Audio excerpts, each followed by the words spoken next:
मैत्रिणींनो, रुचिरा खव्यामध्ये तुमचं मनापासून स्वागत आहे. मुगाच्या डाळीचा रस्सा करणारे एकदम टेस्टी, जास्त काही साहित्य न लागता झटपट एकदम होणारी आणि चविष्ट लागणारी, रुचकर लागणारी मुगाची डाळीची रस्सा भाजी करूया. मुगाच्या डाळीसाठी साहित्य बघूया. कांदा आपण बारीक चिरून घेतला आहे, कढीपत्ता आहे, टोमॅटो आहे आणि याच्यात खोबरं आणि लसूण वाटून घेतले, कोथिंबीर आहे, तिखट, गरम मसाला, हळद, मीठ आणि मोहरी जिरी. ही डाळ आपण स्वच्छ धुवून घेतली. तर आपण मोहरी जिरं आहे ते टाकूया. आणि याच्यामध्ये कांदा, मोठा कांदा बारीक चिरला आणि कढीपत्ता आहे हा टाकूया. हा छान परतून घ्यायचा. आता हे टोमॅटो आपण आहे त्याची प्युरी करून घेतली ते टाकूया. छान परतून घ्यायची. 2 मिनटं झाकण ठेवूया. पण आता झाकण काढूया. एकदा परत परतून घेऊ त्याच्यात. पण याच्यात थोडी कोथिंबीर पण टाकूया आणि वरून पण टाकूया. त्यात लाल मिरची पावडर, गरम मसाला आणि हळद हे टाकून घेऊया.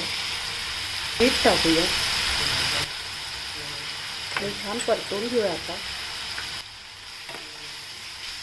तर थोडं झाकण ठेवू 2 मिनटं.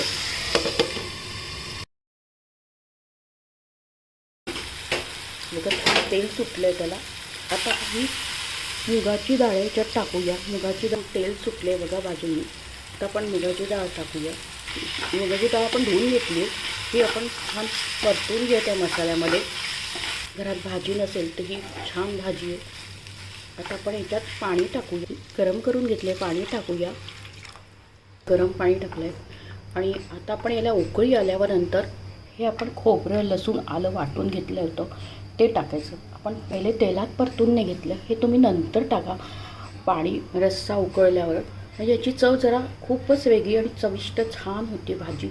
आपण तर भाजी आपला रस्सा उकळतो आहे याच्यातच आपण खोबरं, लसूण, आलं वाटून घेतले ते टाकूया आणि परत आपण उकळी येऊ द्यायची. त्याच्यात छान तमंग सुटलं आहे भाजीला बघा. कोथिंबीर टाकूया आपण. आता आपण प्लेटमध्ये सर्व करूया.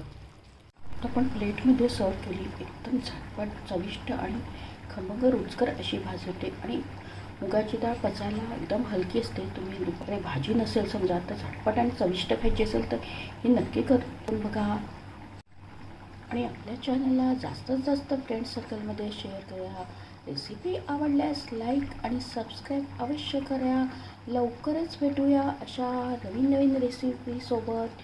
तोपर्यंत मस्त खा, आनंदित राहा आणि स्वस्थ राहा.